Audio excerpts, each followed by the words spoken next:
Hari ini kami memperoleh kehormatan Ketua Umum Majelis Luhur Kepercayaan Indonesia yang mulia Bapak Engkus Ruswana berkenan menjadi narasumber acara gelar wicara ini agar kita semua bisa lebih mengerti tentang apa yang dimaksud dengan Majelis Luhur Kepercayaan Indonesia.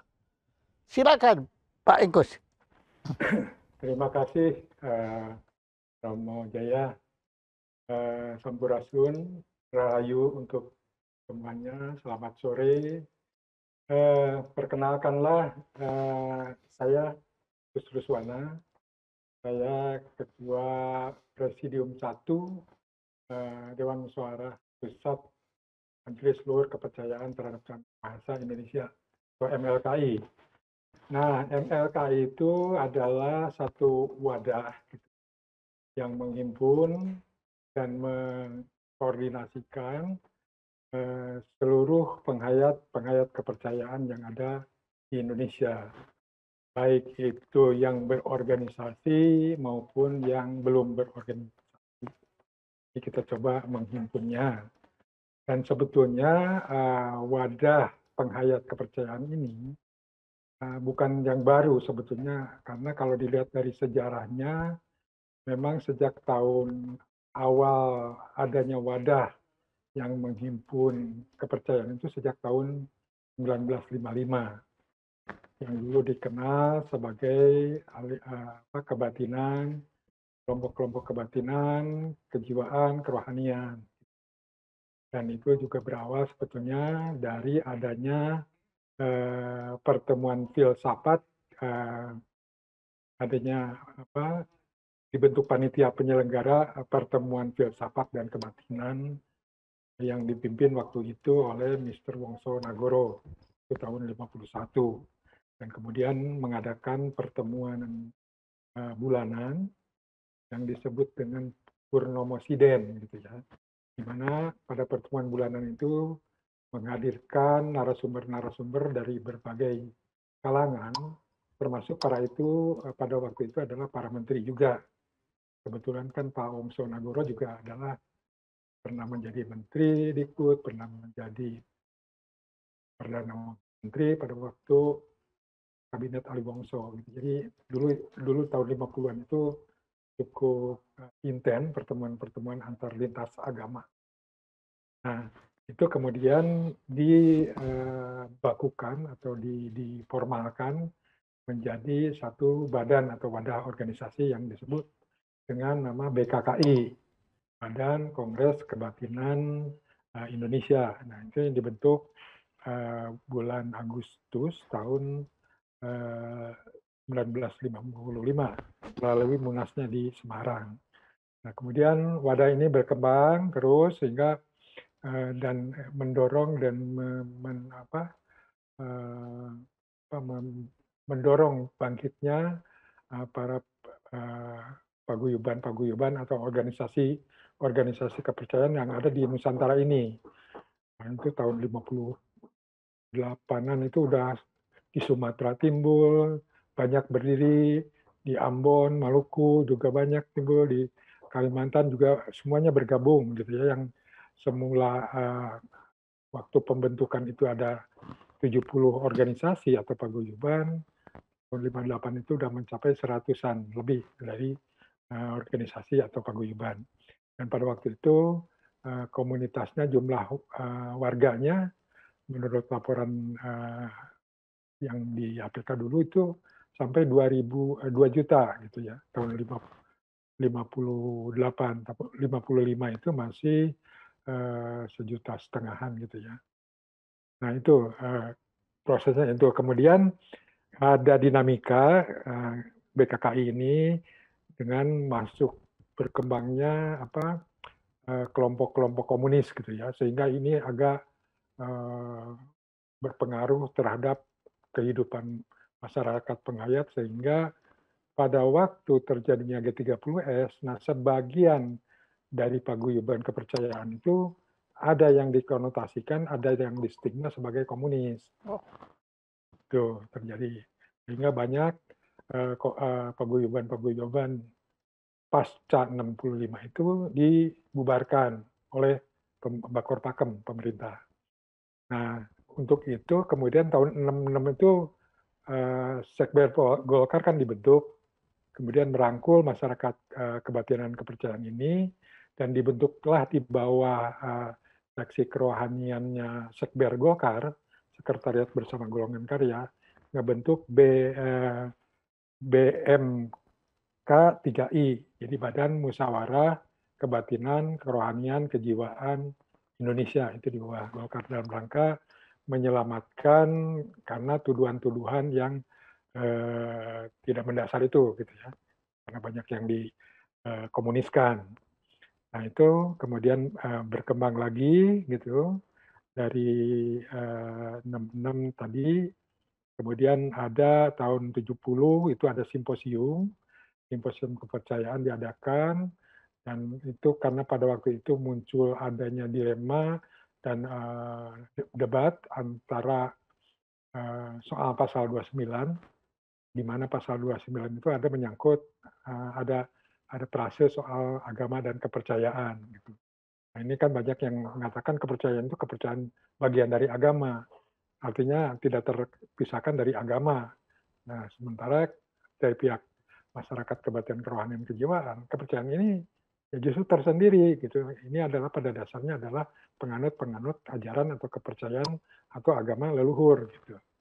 Tuh, kemudian waktu simposium kepercayaan itu mengundang salah satu tokoh pelaku, gitu ya, pelaku di PPKI, yaitu AG Pringgodingdo. Nah, AG Pringgodingdo menyatakan bahwa yang dimaksud kepercayaannya itu waktu pada pasal 29 adalah dimaksudkan untuk golongan kepercayaan, kebatinan, kerohanian, kejiwaan. Jadi itu clear di situ. Nah, kemudian tahun 70 itu juga di akhir tahun 70 BMK 3I ini berubah lagi namanya menjadi Badan Koordinasi Karyawan Kebatinan Kerohanian Kejiwaan Indonesia atau BK5I. Nah, ini masih dibentuk di bagian dari Sekber Golkar, gitu. Kemudian dilakukanlah di akhir tahun 70 ini Munas, Musyawarah Nasional Kepercayaan, dan merubah lagi nama dari BMK 5I menjadi SKK dan lepas dari Golkar, jadi terpisah dari Golkar walaupun hubungan masih terjalin, hanya lepas dari wadah Golkarnya. Nah, SKK ini Sekretariat Kerjasama Kepercayaan. Nah, ini berkembang terus. Nah, sehingga dan pada waktu Munas menentukan wadah baru SKK ini juga ada utusan atau dibentuk delegasi untuk menghadap Pak Harto, Presiden Pak Harto. Nah, diantaranya yang di misinya adalah pertama soal legalitas kepercayaan. Jadi memohon agar legalitas kepercayaan itu dilegalkan dan setara dengan masyarakat agama, gitu.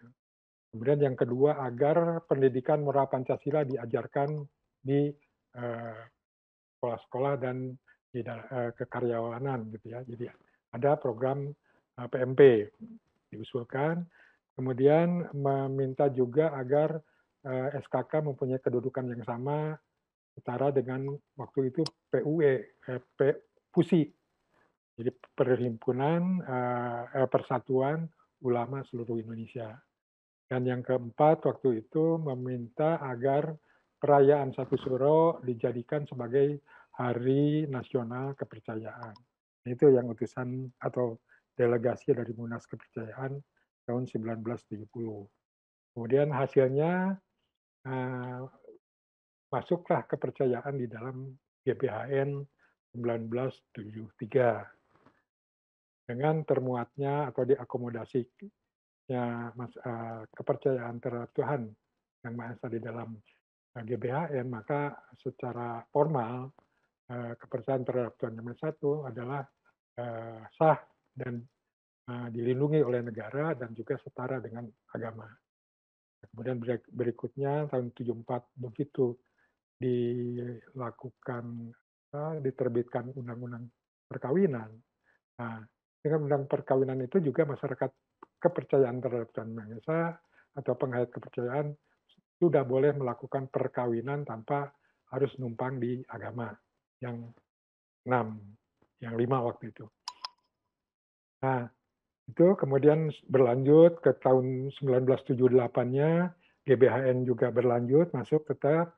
Kemudian dikeluarkan juga TAP MPR nomor 2 tahun 78 tentang Eka Prasetya Pancakarsa atau P4, di mana di dalamnya juga ini sangat mengakomodir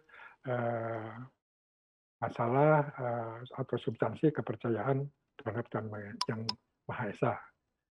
Nah, kemudian juga di tahun yang sama Presiden mengeluarkan Kepres 40 yang menetapkan atau membentuk Direktorat Pembinaan Kepercayaan atau Direktorat Bina Hayat di bawah wadah Menteri Kementerian Pendidikan dan Kebudayaan.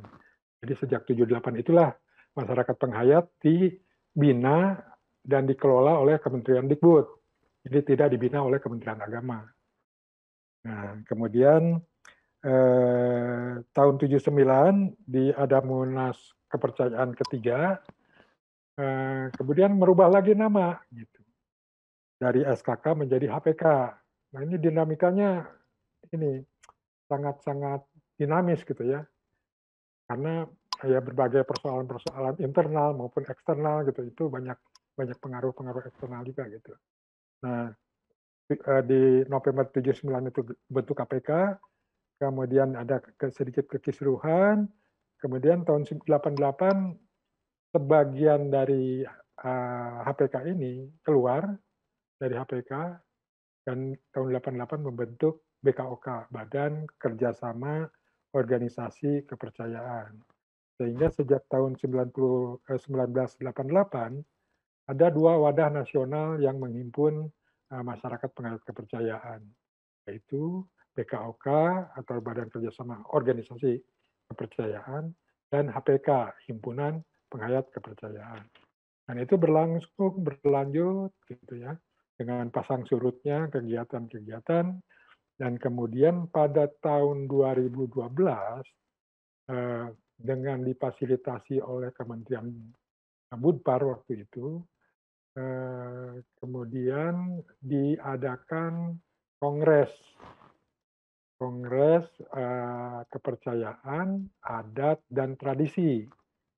Jadi di sana bergabung, diadakannya di Surabaya, di sana bergabung dari utusan-utusan organisasi kepercayaan, juga ada utusan-utusan dari masyarakat adat, dan juga ada yang dari kalangan-kalangan penggiat tradisi.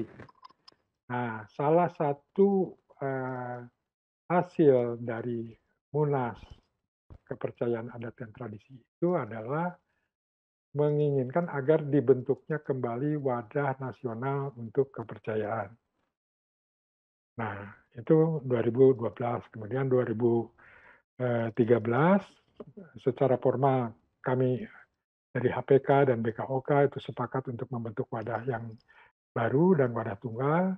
Akhirnya kita membuat yang namanya wadah nasional tunggal dengan nama Majelis Luhur Kepercayaan Terhadap Tuhan Yang Maha Esa Indonesia. Itu dibentuk dengan akte notaris pada tanggal 26 September tahun 2013. Nah, kemudian di tahun 2014-nya tidak diresmikan oleh Wakil Menteri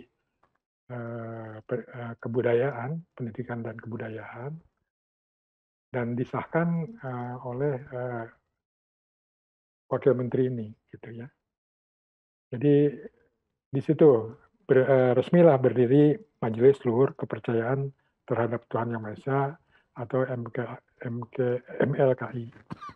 Jadi begitu sejarahnya terbentuknya MLKI, dan sampai sekarang itu jadi satu-satunya wadah nasional untuk masyarakat penghayat dan termasuk yang belum berorganisasi atau tidak berorganisasi untuk berhimpun di dalamnya dan memperjuangkan hak-hak agar memperoleh layanan dari negara yang setara dengan penganut-penganut agama. Begitu, Romo.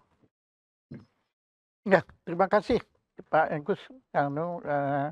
Anda secara rapih dan rancak telah menceritakan itu semua.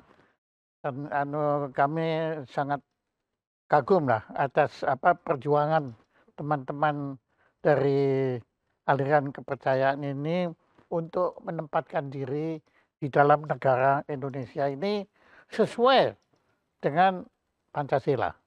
Ya. Karena di Pancasila kan disebutkan ketuhanan yang Maha Esa, bukannya keagamaan. Bukan keagamaan. Ya, tapi Tuhan. Jadi jelas bahwa Tuhan itu jauh ada di atas agama. Ya, di situ. Dan saya sangat terharu juga atas jatuh bangunnya perjuangan teman-teman semua ini, karena sebagai warga Indonesia sejak lama saya Nasrani, tapi saya sangat mengagumi dan menghormati agama leluhur bangsa Nusantara, karena saya tahu benar agama leluhur ini ya, atau mau dibilang apalah ya, mau dibilang percayaan atau apa, itu hadir terlebih dahulu ketimbang agama-agama Timur Tengah ya, maupun agama dari Asia Selatan ya, yaitu agama Hindu dan agama Buddha. Tapi sebelumnya bangsa Indonesia sudah punya agama, kepercayaan sendiri. Dan tadi saya lihat di sebelah kiri Bapak ada patung wayang golek. Ya. Kalau boleh saya tahu itu tokoh siapa tuh Pak? Ini Bima ini. Bima nggih? Ya, Bima. Ya. Oh, jadi kalau di wayang golek Bima sarungnya tidak kotak-kotak nggih? Nggih. Ya, ada di situ. Nah, oke. Nah, kenapa Bapak meletakkan, apakah ada makna sendiri dari Bima ini? Ya, ini kan saya kagum dengan filsafatnya gitu. Okay. Karena Bima ini kan mencerminkan manusia yang berilmu, gitu kan. Karena kan Bima pusakanya itu yang utama apa? Gada, ya, Gada si rujak polo namanya kalau di Sunda, nggak tahu. Mungkin di Jawa juga sama ya. Gada si rujak polo. Rujak polonya, polo ini otak. Jadi yang mengandalkan pikiran, gitu ya. Pijakan, ya. Nah, jadi makanya digambarkan kan Bima itu jujur ke langit, amblas ke bumi, ya. Saking tingginya, ya kan? Berarti itu kan ilmu itu tak terbatas. Gitu, iya, betul. Dan kalau saya pribadi itu mengagumi Bima justru bukan dari Mahabharata, tetapi dari Dewa Ruci. Ya itu kan ke dalam spiritualnya. Dewa Ruci itu Nusantara, Pak. Di India nggak ada Dewa Ruci. Ya, itu, dan menurut saya itu filsafat Dewa Ruci itu filsafat yang sangat modern, karena itu melukiskan makrokosmos dan mikrokosmos, yaitu modern sekali. Itu adalah sekarang yang itu siapa Zuckerberg bikin metaverse itu, sebetulnya metaverse itu ya Dewa Ruci itu. Itu makanya bagus sekali Bapak, saya setuju kalau Bapak situ. Anda sendiri Sunda nggih? Orang Sunda ya? Ya, Sunda. Nah, kalau boleh saya tahu Pak, saya kan berulang kali mendengar tentang keluhuran kepercayaan masyarakat Sunda, masyarakat adat jadi itu kan ya, kemudian ya ada kisah-kisah Munding Laya di Kusuma ya. Kemudian ya kita tahu sendiri bagaimana Pak Sundan ini itu waktu itu kan terjadi semacam interaksi dengan Majapahit ya, di mana Majapahit itu kan memang Hindu kan, Hindu Buddha ya. Nah, tetapi Parahyangan itu sendiri kan punya kebudayaan tersendiri. Nah, Ya, apa Pak, Bapak sendiri kan tentunya punya aliran kepercayaan Bapak mhm, sendiri sebagai ya, ketua ini, tapi secara pribadi Bapak punya aliran sendiri. Silakan. ya, ya, ya, makasih Romo. Yang pertama mungkin perlu koreksi, itu kan masyarakat Pengayat sebetulnya kurang begitu suka kalau disebut aliran, gitu ya. Mohon maaf, Iya, karena terima aliran kasih. Oke. aliran itu kan kesannya ini ada induk terus ini mencong gitu ya. Jadi Oh, iya, iya, iya, iya, oke, oke. sehingga Ya, ada waktu itu kembali oke. ke induk agama. Gitu. Saya setuju. Saya Ya, mohon maaf, saya telah ya, keliru menggunakan kata aliran. Oke, ya, silakan. terima kasih. Nah, jadi kan sebetulnya kalau dilihat dari apa masyarakat kepercayaan sebetulnya sangat-sangat beragam, sangat beraneka. Karena memang masyarakat kepercayaan itu pada dasarnya berbasis agama-agama suku sebetulnya, agama-agama etnis. Karena kita bisa temukan misalnya di masyarakat Batak. Masyarakat Batak itu ya mungkin dulunya satu aja agama Batak barangkali kan. Tapi kan sekarang udah jadi ada Ugamo Malim, ada Ugamo Bangso Batak, ada Sisinga Mangaraja, ada golongan si Raja Batak. Itu karena proses sejarah, proses perjumpaan dengan agama-agama, sehingga mungkin ada proses-proses marginalisasi sehingga terpecah-pecah. Nah, kemudian di Nias juga ada Panemba Adu, terus di di Mentawai ada juga agama asli Mentawai gitu ya. Kemudian di Melayu sendiri ada, di Sunda ada, di Jawa ada, hampir di semua etnis ada. Nah, kami atau saya Jadi sendiri, kita sudah menggunakan istilah agama untuk semua, nggih. Saya. ya Oke. dulunya karena agama itu sebetulnya frase dari bahasa Kawi, bukan dari luar sebetulnya. Dan itu bisa ditemukan di dalam naskah-naskah kuno. Di dalam naskah kuno Sunda, misalnya di Siksa Kanda Engkarisian, juga ada di Amanat Galunggung, maupun di Sewaka Dharma, itu kata-kata agama itu sudah muncul. Bahkan selain agama itu ada parigama, ada tuhagama, ada guru gama, ada adigama. Oh, Bahkan zaman Majapahit kan terkenal Nagara Kartagama. oh, iya, iya, iya, iya, Jadi itu iya. asli sebetulnya bukan Sanskerta, itu dari Kawi sebetulnya. Karena patokan gama itu kan patokan sebenarnya. Oh, Jadi agama itu ya, patokan, nggih, ya ya. jadi Kertagama itu patokannya untuk kesejahteraan. Oke, kembali Agama ke itu patokan agama sehari. Bapak. Kembali ke Nah, itu agama Bapak. dari Sunda gitu ya. Kalau dilihat runtut ke ke atasnya, kita kan dulu rame tuh soal Gunung Padang. Iya, Mungkin iya, Romo juga ini. iya. Kan, kan Gunung Padang itu tidak terbantahkan itu ada kaitannya dengan spiritual, keagamaan, Oke. ya kan? Dari usia itu kan ada 4 lapisan. Nah, lapisan yang paling tua, yang paling dalam itu 28.000 tahun sampai 11.000 tahun. Lapisan kedua, ketiga antara 10.000 tahun sampai 7.000 tahun gitu ya. Kemudian yang paling luar itu antara 2.000 sampai 4.000 tahun usianya. Nah, berarti kan taruhlah yang paling luar gitu, 2.000 sampai 4.000 tahun itu leluhur Sunda sudah beragama, sudah Ya. berkeyakinan. Itu Dan bukti. itu apakah batu-batu eh, yang ada di sana itu merupakan bagian dari ritual agama waktu itu? Iya, itu kan tempat-tempat ritual gitu kan, karena di Sunda itu dikenal ada namanya punden berundak. Jadi terap-terap batu yang makin ke puncak, makin naik, makin ke puncak, dan makin tinggi itu makin sakral, makin suci gitu lah. Karena filosofisnya Tuhan itu berada di ketinggian gitu Jadi kan, itu piramida, nggih? piramida semacam Nggih. piramida. Dan satu hal lagi kalau dilihat dari situs-situs berbakala, selalu ada batu yang berdiri yang disebut dengan lingga dan batu datar di sebelahnya yang disebut yoni yang melambangkan ibu dan bapak. Nah, jadi itu berangkat dari dasar bahwa kita itu lahir karena ada ibu bapak melalui lantaran ibu dan bapak. Ibu bapak ada nenek kakek ada buyut dan seterusnya disebutnya leluhur. Makanya disitulah ada semacam penghargaan atau penghormatan yang tinggi terhadap leluhur. Sehingga oleh Belanda dianggap ini memuja leluhur kan itu.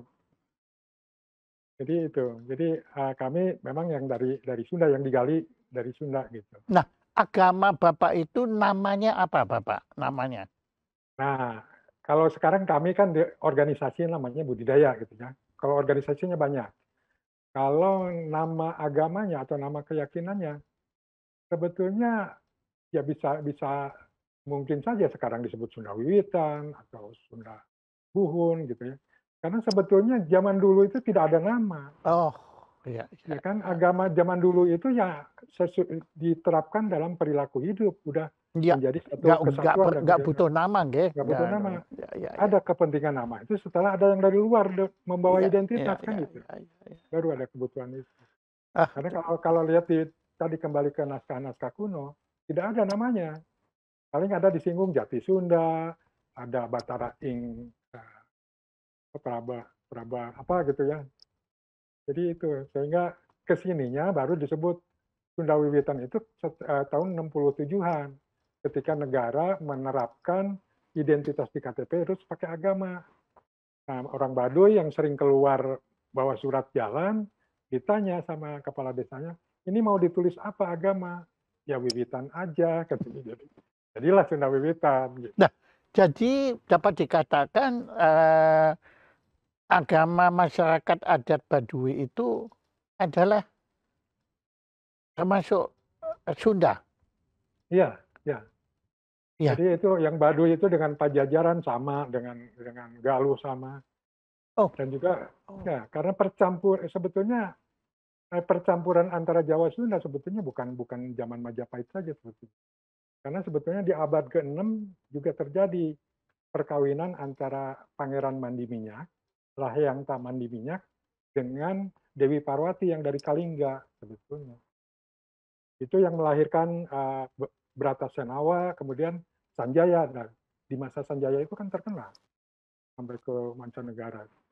Yang Oke, disebut dengan Bapak. bangsa Nah, Sanjaya itu. apakah perjuangan Bapak bahwa agama kepercayaan ini sudah bisa ditulis di KTP itu sudah terkabul? Silakan. Ya, jadi kalau lihat sejarah tadi, gitu ya. Tadi kan tahun 74 begitu undang-undang perkawinan diundangkan, kan boleh kawin.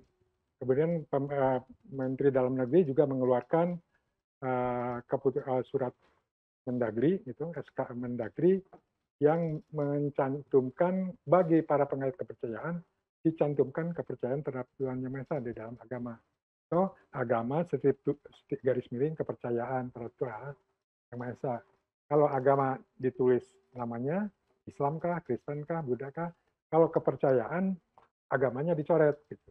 Waktu oleh surat Menteri Dalam Negeri itu tahun 78 itu diatur seperti itu. Jadi itu berjalan, kemudian adanya gugatan-gugatan sehingga pada waktu itu ada gugatan semacam bahwa kepercayaan itu bukan agama. Jadi tidak boleh dan tidak ada perkawinan tanpa lewat agama kan gitu. Akhirnya yang tadinya tahun 75 ya, 75 kan keluar PP dari Undang-Undang Perkawinan, itu udah bisa melangsungkan perkawinan secara kepercayaan. 78 mulai ada gangguan gitu. 80 masih jalan tapi sudah agak susah. Nah, kemudian tahun 90 di stop, tidak boleh lagi ada perkawinan 90 tidak boleh lagi ada perkawinan tanpa ada penetapan pengadilan untuk kepercayaan. Nah, sehingga dari 90 kemudian 95 sama sekali di stop, tidak boleh lagi ada perkawinan secara kepercayaan walaupun itu sudah melalui penetapan pengadilan. Pak, kalau boleh tahu, apa sih keberatannya? Apa alasannya untuk supaya orang umat agama kepercayaan ini tidak boleh kawin itu apa sih? Alasannya apa, Bapak? Ya itu kadang-kadang lucu aneh gitu. Nah, Jadi makanya. alasannya itu karena tidak beragama dan perkawinan katanya menurut undang-undang perkawinan kan sah, perkawinan adalah sah kalau sah menurut agamanya dan kepercayaannya itu. Nah, padahal kan ada agama, ada kepercayaan kan sebetulnya itu makanya 75 bisa berjalan. Nah, kemudian digugat karena kepercayaan bukan agama, sedangkan manusia Indonesia, warga negara Indonesia itu wajib beragama, gitu. Jadi harus melalui agama. Nah, sejak itu tadi 90 itu mulai banyak yang kawin tanpa surat kawin gitu. Dan 95 sama sekali harus ke agama, kalau tidak ya tidak punya surat kawin. Dan banyak yang melakukan itu karena tidak mau membohongi diri sendiri. Karena kami bukan orang beragama, terus dipaksa harus ngaku agama kan nggak mau umumnya. Sehingga ratusan pasangan yang tidak punya surat kawin sebetulnya dari tahun 90 ke 2006 ya. Sampai sekarang. Enggak, sampai 2006. Nah, 2006, waktu 2000 itu kan ada reformasi. Nah, kami didukung oleh teman-teman jaringan dari yang penggiat-penggiat HAM, penggiat demokrasi, kemudian kami sendiri dari pengayat, bergabung untuk memperjuangkan hak-hak demokrasi, hak-hak HAM, hak asasi manusia. Nah, waktu itu bergabung di dalam konsorsium catatan sipil dengan tujuan agar kami masyarakat pengayat yang tidak menganut salah satu agama dari luar gitu, boleh juga mempunyai hak yang sama gitu. Lama 2000 baru dikeluarkan 2006 dengan keluarnya atau terbitnya Undang-Undang Nomor 23 Tahun 2006 tentang administrasi kependudukan. Jadi di situ disebutkan bagi penghayat kepercayaan perkawinannya bisa dilangsungkan dan di PP-nya diatur di hadapan pemuka penghayat. Namun di dalam Undang-Undang Adminuk ini soal identitas masih belum boleh. Di situ dicantumkannya bagi masyarakat bagi penghayat kepercayaan terhadap Tuhan Yang Maha Esa dan penganut agama yang belum diakui negara, identitas agama di KTP-nya dikosongkan. Tuh. Nah, Sebetulnya absurd ya Bapak ya. Karena betul. begini, negara kita dengan segala hormat kepada Republik Indonesia, Indonesia kan baru hadir 1945. Betul. Sementara agama Bapak, agama penghayat ini kan sudah ribuan tahun yang lalu. Lah kok bisa yang belakangan kok melarang yang duluan itu bagaimana Pak jelaskannya itu? Ya itulah, jadi memang apa ya, politisasi agama atau apa gitu. Tapi yang jelas memang upaya marginalisasi kan sudah ada sejak zaman kolonial kan. Iya, lah kalau kolonial kan lah kan kolonial Ya, sudah kita usir, Pak. betul, Loh, tapi diteruskan pengaruh udah kan itunya. malah bangsa sendiri yang kemudian Betul. melanjutkan itu. Ya. Ya itu agak sulit, kepala gundul saya sulit untuk menangkap itu Pak. Ya, ya. Tapi Ya syukur itulah yang alhamdulillah itu semua sudah berlalu. Boleh kita anggap sudah berlalu belum? Pak Agus. lagi belum sepenuhnya sebetulnya. Jadi Apa masih yang belum lewat apa Bapak? Nah ini menarik karena. yang belum lewat ini kan kemarin tadi ya yang soal identitas akhirnya kita melakukan uji apa namanya ke JR Judicial Review gitu, dibantu teman-teman jaringan juga dan akhirnya keluar keputusan MK tahun 2017. Wah, selamat Nah, Pak, jadi congratulations. boleh ditulis di identitas KTP itu dibolehkan ditulis kepercayaan. Nah, hal yang lain kan sejak tahun 90-an tadi untuk masuk pegawai negeri nggak bisa, Nah, masuk polisi nggak bisa, masuk TNI nggak bisa, gitu. Nah setelah keputusan MK ini baru PNS bisa, gitu ya. Terus masuk polisi bisa, tapi yang sampai sekarang belum bisa itu masuk TNI belum bisa. TNI belum bisa. Belum bisa. Kemudian kemarin kan Kementerian Pertahanan kan membuka Komcad, Komandan Cadangan kan. Nah, di situ juga sama pas formulir isian di komputer untuk pendaftaran tidak disediakan untuk kepercayaan. Yang anehnya justru agama Shinto dicantumkan. Agama apa? Shinto, agama nanya Jepang dicantumkan itu boleh pilih ke situ. sedangkan kepercayaan nggak ada ruang untuk itu. Kan aneh gitu, Lah aneh iya aja iya itu. makanya Pak, makanya. Nah saya sebagai bukan bukan yang punya kepentingan karena kan saya bukan umat dari Nah, agama kepercayaan ini atau bukan penghayat lah. Ini saya kan pengagum ya dan pengomong. Itu buat saya aneh gitu. ya, Biar ada rasa janggal gitu loh Bapak. Kalau betul. ini kok ya apalagi tadi Bapak bilang dulu yang mempermasalahkan ini percayaan kan kaum kolonial kan. Ya, Dan kok sudah kita usir loh. Loh kok kita lanjutkan itu kenapa Bapak? Apa sih sebetulnya? Menurut Bapak apa sih betulnya yang terjadi ini? ya, saya juga kan nggak habis pikir justru apa sebetulnya yang ini. Apakah memang kalaupun misalnya ini dianggap agama leluhur kita ini rendahan gitu. Apaan rendahan? Wong Iya, danunya kan buktinya dalam mulia, kehidupan mulia nilai-nilainya sekali Bapak. ya, justru. Nah, sayang ya, sayang guru bangsa kita yaitu Gus Dur sudah Iya, almarhum. ya, Kalau ini Gus Dur masih masih di antara kita, saya kejar beliau, Gus, ya. gimana sih itu? Gitu loh. Pasti beliau akan berjuang mati-matian untuk Anda. Betul. Dan saya waktu itu juga pernah, ini kan pernah di kongko bareng Gus Dur tuh. Nah, Saya juga ngomong ke situ. Cuma Gus Dur waktu itu ya udah nanti konghucu dulu nih dia yang lagi kejar. Nanti akan diperjuangkan untuk kepercayaan katanya untuk nah ya, budaya. terus tapi Tapi beliau, keburu lengser. nah iya, dan kemudian Gitu. juga beliau kemudian juga meninggal kan. Iya. Kalau masih ada, saya kejar-kejar itu. Betul. Dan Betul. saya yakin orang seperti Cak Nur, Nurholis Majid, Iya, Cak juga Nur, ya. pasti akan berjuang buat Anda.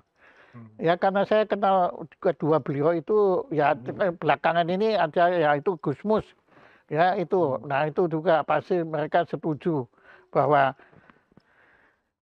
agama kepercayaan ini diletakkan setara duduk sama tinggi berdiri sama rendah dengan agama lain. Apalagi agama dari luar, maaf ya, Hmm. itu kan Hmm. asalnya dari luar.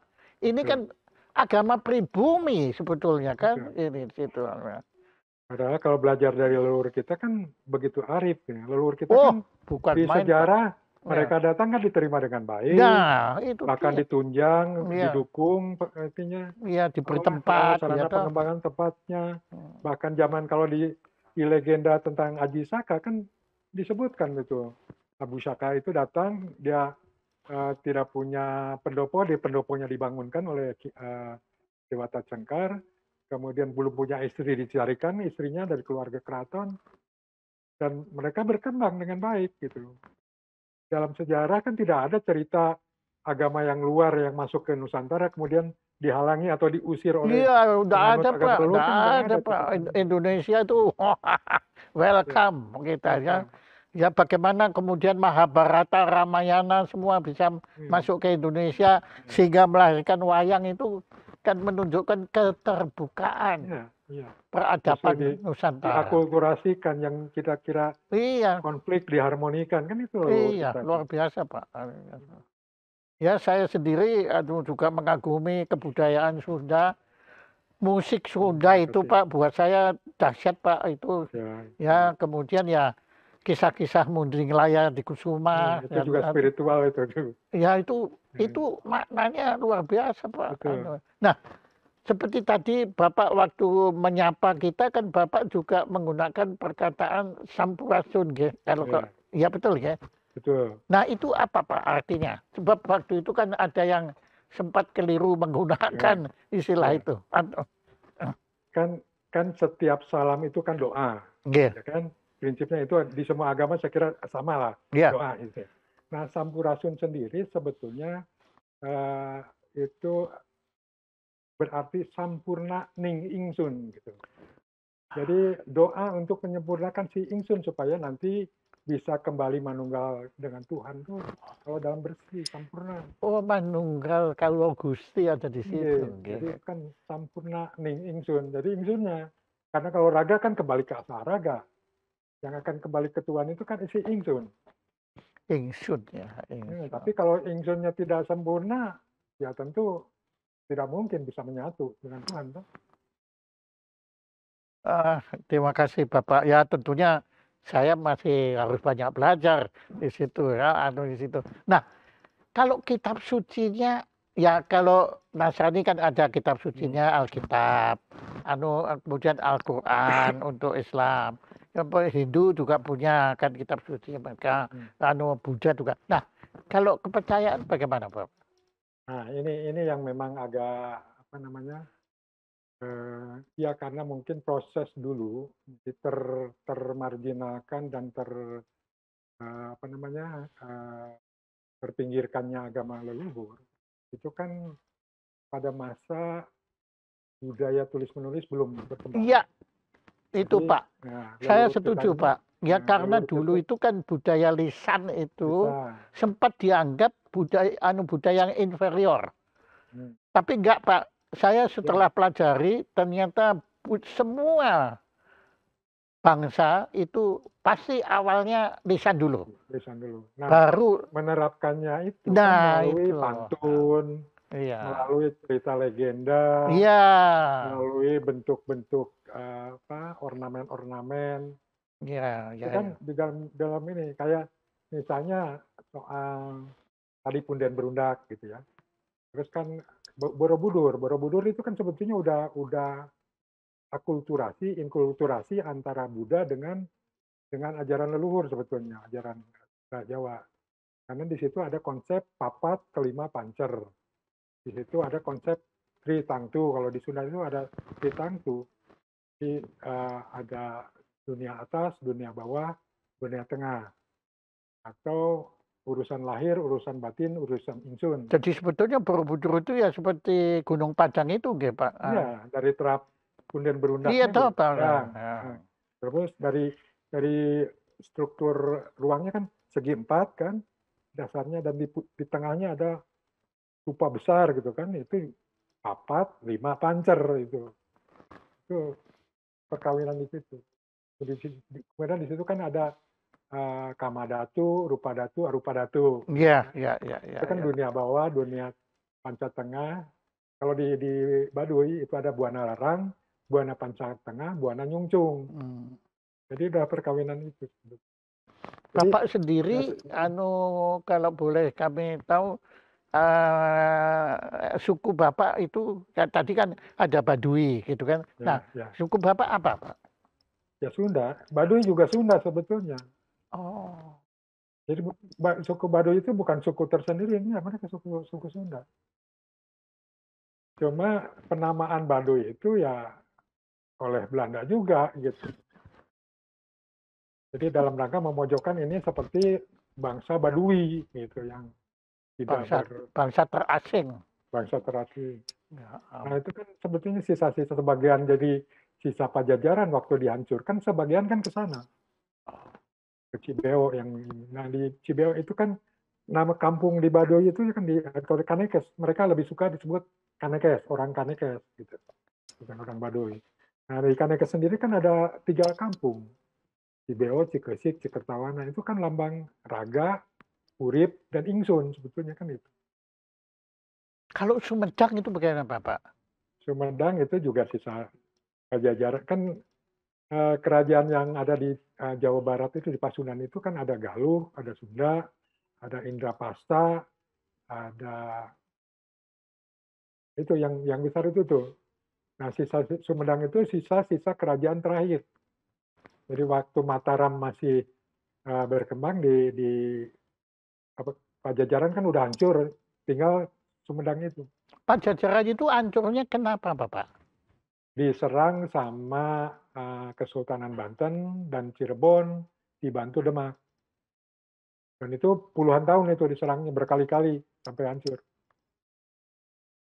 Kalau pusatnya di mana Bapak? Di Bogor kalau Pajajaran. Masih ada nggak Situsnya istananya? ada. Oh istananya sudah nggak ada. Karena zaman dulu kan dari kayu Dari kan. kayu, ya. Nah kemudian sisa-sisa petilasannya di Bogor Ada situs-situs di Bogor itu ada beberapa. Salah satunya adalah situs yang waktu rame-rame dibongkar karena ada harta karun katanya itu batu tulis. Daerah sekitar situ tuh situsnya ada beberapa situs. Iya, iya, iya, iya, iya. Oke, aduh, terima kasih Pak Anggus. Nah, Nah, gitu. apa tadi perjuangan yang masih Bapak akan perjuangkan untuk agama kepercayaan ini apa, Bapak? Ya kami tentu ingin, karena kami juga sama-sama warga negara, Ya, sama-sama juga harus sesuai dengan konstitusi kan, harus dilindungi oleh negara dan tidak boleh ada diskriminasi kan, yes, kalau oke, dilihat dari setuju. pasal. Nah, jadi yang kita perjuangkan, yang kami perjuangkan itu adalah kesetaraan. Jadi kami tidak mau dibedakan, didiskriminasi terus-menerus. Udah merdeka puluhan tahun, kok masih juga ada yang ketidakmerdekaan. Gitu. Dan ya kami bersyukur itu dari teman-teman di Kementerian Dikbud gitu ya, itu betul-betul memfasilitasi kami, betul-betul membantu kami dalam rangka meraih hak-hak itu. Bahkan sekarang kan di sekolah sudah boleh anak-anak penghayat itu pelajaran agamanya diganti dengan pelajaran kepercayaan. Sudah ada, nggih? Sudah ada.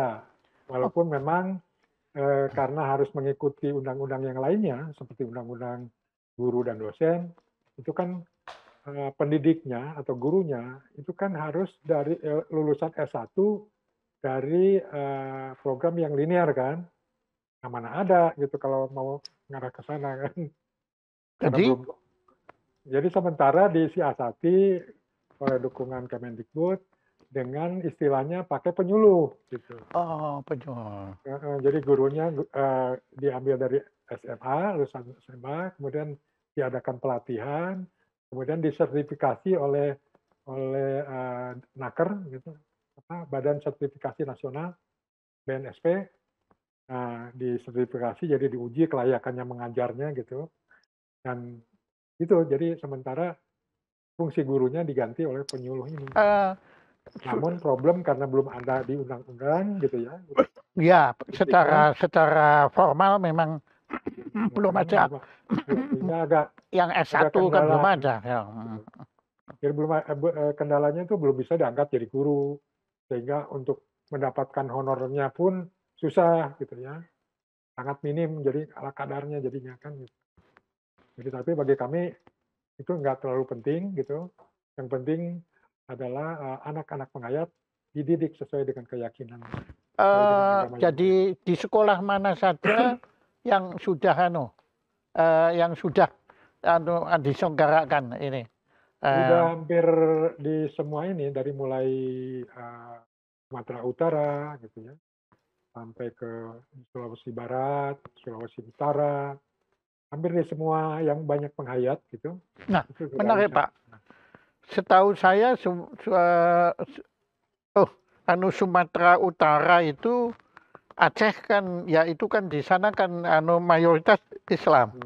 Apakah di sana ada juga penghayat itu ada? Tapi umumnya pendatang. Jadi Oh, pendatang pendatang. Ya, ya. yang dari Sumatera Utara. Ya, ya, ya. Orang Medan itu banyak di sana, dan ada juga sudah mulai berjalan juga di sekolah itu dididik dengan kepercayaan. Kalau di Jakarta ini Jakarta banyak. sudah banyak, nggih? Jakarta, di Medan, di Bandung, di Jawa Barat, di Jawa Tengah, Jawa Timur, sampai Sudah, ke ya? ujung utara itu yang di Kepulauan Talaud. Di sana ada Kepulauan Sangir dan Kepulauan Talaud, itu ada dua kelompok. Itu sudah dapat pendidikan. Wah, sayang saya sudah nggak sekolah. Kalau saya sekolah, saya mau ikut itu. Oh, karena saya mau belajar itu. Ya, nah itu salah satu bantuan dari Dikbud itu. Sekarang di Semarang, di Universitas 17 Agustus, sudah didirikan program studi pendidikan kepercayaan. Waduh. Nah, jadi dalam rangka memenuhi undang-undang Iya, iya, guru betul. tadi. Iya, iya, Jadi iya. diadakan program S1, kemudian mahasiswanya tunjang dengan beasiswa gitu oleh kementerian. Wah, Itu kami bagus, bersyukur di situ. bagus, bagus, bagus. Nah, ini ada pertanyaan Bapak, coba dari Mas Fasran. Mohon maaf sebelumnya, izin bertanya, kepercayaan yang Bapak Engkus hayati, ya istilahnya yang tempat Ya, hayati, itu percaya terhadap apa? Silakan Bapak ya, Engkus. makasih Mas Fasran ya. Fasran, ya. Ya tentu kami namanya juga kepercayaan terhadap Tuhan Yang Maha Esa ya. Yang Ya, kami percaya itu adalah terhadap Tuhan Yang Maha Esa. Nah, cuma kan yang agak berbeda itu mungkin dalam tata cara penyembahan atau tata cara beribadatan. ya, Karena semua agama juga pasti beda-beda kalau iya, itu. Karena juga termasuk juga dalam konsep-konsep hubungan manusia dengan Tuhan, hubungan manusia dengan alam. Nah, salah satu kelebihan dari yang menurut saya itu kelebihan dari agama-agama atau kepercayaan terhadap Tuhan Yang Maha Esa adalah dekatnya hubungan manusia atau para penghayat ini sangat menghormati alam, sangat menghormati leluhur, dan sangat menghormati Tuhan tentunya. Nah, itu kan berangkat dari pemahaman hubungan kita dengan alam misalnya. Hubungan kita dengan alam kan dari kajian kepercayaan bahwa raga ini dari alam. Lalu apa? Kita bernapas, keluar masuk udara atau angin kan. Ada yang masuk, ada yang keluar. Yang keluar sisanya. Nah, saripatinya kan pasti ada yang jadi raga. Kita memasukkan air, mengeluarkan juga cairan. Berarti ada saripati air yang jadi raga, karena sisanya dibuang.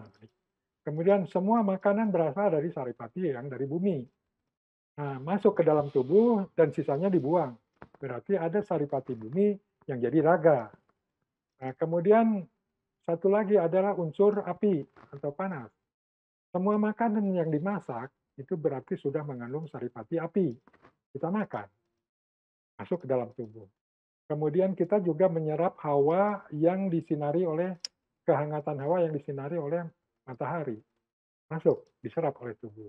Nah, tubuh kita juga mengeluarkan panas sisanya. Nah, berarti kan ada saripati api di dalam tubuh. Nah, dikaji lagi, oh, itu unsur utama dari raga.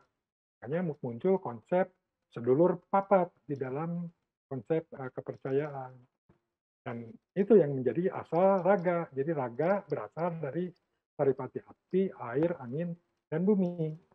Nah, sehingga hubungan kita dengan empat unsur itu adalah terus-menerus karena kita bernapas juga setiap detik. Nah, itu kan ada di alam. Makanan-makanan semua juga karena alam.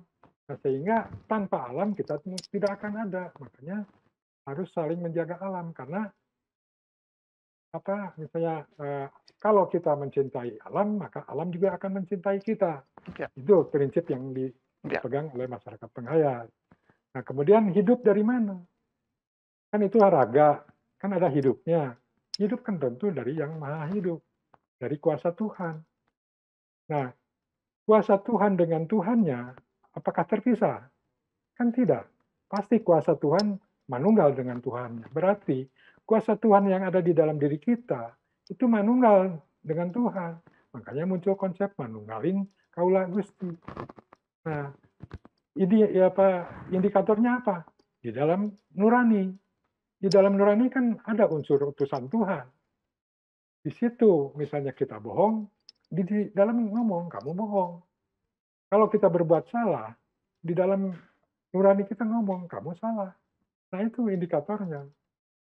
Jadi seperti itu. Nah, kemudian ya tentu tadi menghormati alam jelas, kemudian kita lahirkan ibu bapak, jadi nenek kakek dan seterusnya, jadilah menghormati leluhur dan menghormati Tuhan karena kita manunggal dengan Tuhan.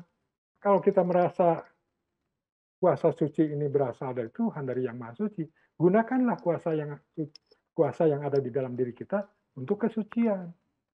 Nah, cara berbakti kepada Tuhan itu yaitu dengan melaksanakan itu, melaksanakan kesucian. Itu konsep ininya yang ada di dalam para penghayat umumnya seperti itu. Sehingga timbul saling menghargai sesama hidup ya, juga kan. ya, ya, ya, ya, ya, ya. Jadi makanya kalau mau nanam padi ada upacara, mau nebang pohon ada upacara, mau panen ada upacara, ke laut ada larung laut. Itu kan Ya. sebetulnya penghormatan. Terima kasih Pak Pak Mas Pasran. Semoga ada berkenan dengan penjelasan Pak Engkus. Nah, masih ada lagi? Ya, Nah, Pak Engkus, aduh, tadi ada sesuatu yang ingin saya tanyakan. Nah, kalau agama saya juga agama Timur Tengah, agama Samawi itu ada nabi-nabinya Pak, ada nabi, ya, ada nabi. Nah, kemudian agama Hindu juga ada dewa-dewa, ya. Nah, kalau agama kepercayaan Bapak bagaimana? Ya, kalau di kami, ya umumnya di masyarakat penghayat, kalau penggali ajaran ada ya, tapi kalau nabi itu hampir semuanya itu tidak punya istilah nabi. Gitu. Dan kami sebetulnya juga sering berdialog, berdiskusi apa pengertian nabi. Kalau pengertian nabi adalah yang menuntun atau yang disebut nabi itu adalah juru selamat misalnya. Nah, bagi kami juru selamat adalah orang tua. Karena sejak kita dalam kandungan sudah demikian dipelihara, ya kan? Makanan dijaga, ucapan pun laku orang tua itu. Ya, pokoknya saya tidak berani membantah. Kalau Bapak bilang orang tua, saya menyerah. Ya, saya setuju Pak. Karena menurut saya, ya 2 orang yang menyelamatkan saya itu ya orang tua itu. Kalau termasuk yang juru penerang tadi kan, yang mendidik benar dan salah kan orang tua. Sejak bayi kalau ngucap salah jangan bilang begitu. Ada yang makanan mau dimasukin, jangan dimakan itu nggak boleh. Kan mendidik benar dan salah juga kan orang tua juga. Waduh, itu ini saya belajar satu kearifan yang makanya tadi kan Bapak sebut tadi leluhur itu termasuk yang sangat dihormati kan pada itu ternyata, nah ini jawabannya di sini. Tadi saya nggak sadar kalau ini ternyata Bapak itu dengan sangat bijak tadi menjawab itu sampai ya saya menyerah, betul Pak itu. Apa bagaimana saya mau berantah? Ya, makanya cuma kan banyak disalahkan, ini menyembah roh leluhur katanya. Nah, itu stigma dari Belanda tadi, kolonial.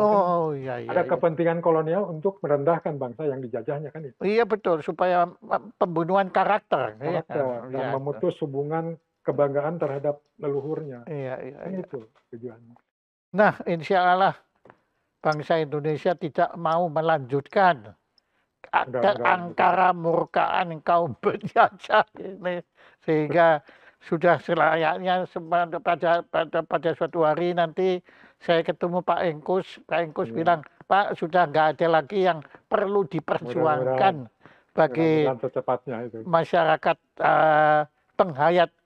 Tadi istilah penghayat itu dahsyat Pak, saya suka itu ya istilah itu penghayat. Jadi buat saya memang kita harus menghayati segala sesuatu ini. Jadi bukan hanya memeluk, tapi menghayati. Iya. Ke dalam kan itu pengertiannya. Hebat. Baik Pak. Dan saya minta bantuan Romo juga karena Romo banyak akses, banyak jaringan. Tolong bantu kami juga. Oh saya Pak kalau kepercayaan itu ya karena saya kebetulan dulu tetangganya Pak Surono. Jenderal Surono, yaitu ya itu kan tokoh sahabat dekatnya Bung Karno, Pak Harto, Pak. Ya, saya sendiri memang sayang saya belum banyak sempat berbincang-bincang dengan Pak Harto. Saya hanya sekali ketemu waktu saya diangkat sebagai Duta Besar Palang Merah Indonesia. Tapi setelah itu saya beliau kemudian dilengsarkan dan saya nggak pernah lagi sempat berdialog dengan beliau untuk belajar tentang kepercayaan karena saya tahu benar Pak, beliau sangat menghayati agama kepercayaan ini. Ya, betul kan Pak? Betul. Ya, Karena itu termasuk mendukung kita.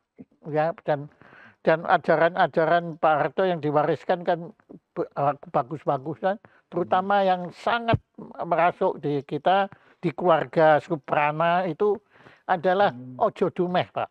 Jodomeh, ya. Ojo dumeh itu dahsyat, Pak. Ya, ya. Dahsyat, Pak. Itu maknanya itu sudah Hanya segala-galanya. tapi itu dalam gitu kan. Ya, dalam dan begitu dalam, begitu luas, begitu tinggi, begitu segala-galanya lah. Ya. Kalau kita bisa ojo dumeh, Pak, wah kita bisa jadi manusia seutuhnya. Ya. Tapi susah, Pak. Kadang kita selalu suka dumeh. Baik, Bapak, Pak Engkus, kami tidak punya apa-apa. Kami akan akan mengirimkan ini piagam penghargaan Jaya Suprana Institute kepada Bapak Engkus Ruswana, nggih, bukan Ruswono nggih, Ruswana. Yang telah berkenan menjadi Jawa dari Ruswono. Ya, kalau di Bali jadi Ruswane. Oke, nah ini yang telah berkenan menjadi narasumber Jaya Suprana Show dengan tema Majelis Luhur Kepercayaan Indonesia. Tepuk tangan untuk Pak Engkus.